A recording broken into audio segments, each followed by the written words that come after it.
மக்களை பொறுத்த வரைக்கும் ஓட்டு போடணும், ஜனநாயக உருப்படி ஓட்டு போடணும். ரசிகரை பொறுத்த வரைக்கும் அவர் ஜெயிச்சாச்சு. என்னங்க கூட்டம்!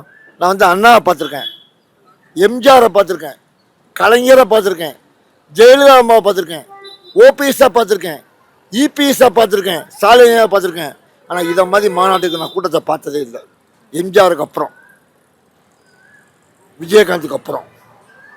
விஜய்க்கு ஒரு ஃப்ரெண்ட் இருக்குங்கிறது கன்ஃபார்ம் பண்ணிட்டான். செம்ம ஸ்பீச்சு, செம்ம கூட்டம். யாரெல்லாம் வரக்கூடாதுன்னு சொன்னாங்களோ நாங்கள்லாம் போனோம்.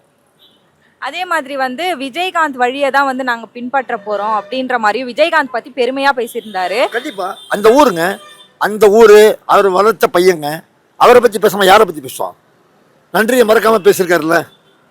நன்றியை மறக்காமல் தான் படம் சக்ஸஸ் ஆகணுங்கிறதுக்காக வேண்டி தன்னையே விட்டு கொடுத்துட்டு அந்த பையனை அன்றைக்கி நடிக்க வச்சான்ல. அந்த நன்றி விசுவாசம் நீ காட்டுறான்ல.